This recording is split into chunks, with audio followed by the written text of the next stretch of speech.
સરકારી અનાજમાં કથિત કટકી સામે તંત્રની જવાબદારી પર સવાલ। નેનકી ગામે 12 કિલોના બદલે 10 કિલો ચોખા અપાયાની ફરિયાદ। મામલતદારની રજૂઆત છતાં તપાસ કેમ નહીં? સંજેલી તાલુકાના નેનકી ગ્રુપ ગ્રામ પંચાયત વિસ્તારમાં આવેલી પંડિત દીનદયાળ ગ્રાહક દુકાન ખાતે સરકારી અનાજના વિતરણમાં ગેરરીતિના આક્ષેપોએ તંત્રની કામગીરી સામે ગંભીર સવાલો ઊભા કર્યા છે। ગરીબ અને જરૂરિયાતમંદ પરિવારોને સરકાર દ્વારા આપવામાં આવતા રેશનમાં લાભાર્થીના હકનું અનાજ ઓછું અપાતું હોવાની ફરિયાદ સામે આવતા સમગ્ર મામલાની નિષ્પક્ષ તપાસ જરૂરી બની છે।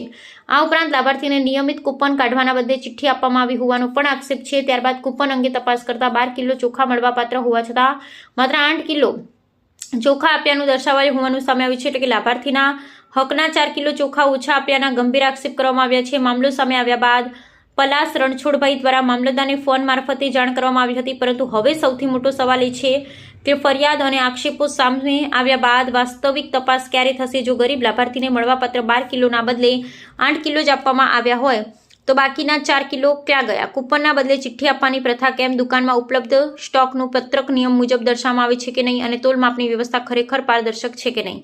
સ્થાનિકો દ્વારા રેશન વિતરણમાં કૂપન ન કઢાવવા, સ્ટોકની વિગત યોગ્ય રીતે ન દર્શાવવા તથા તોલમાપમાં કથિત કટિંગ જેવા આક્ષેપો પણ કરવામાં આવી રહ્યા છે।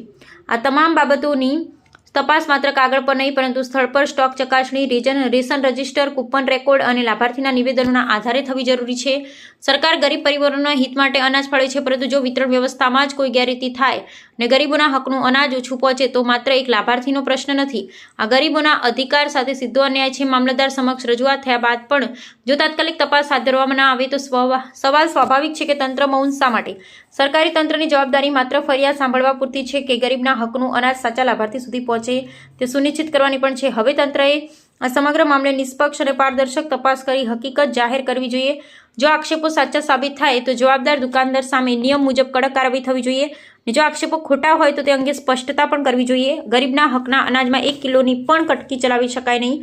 4 કિલોના આક્ષેપની તપાસ હવે ફરજિયાત છે। પબ્લિક ઇન્ડિયા ન્યૂઝ, જસુભાઈ ગણાવા અને અમે સત્યની સાથે।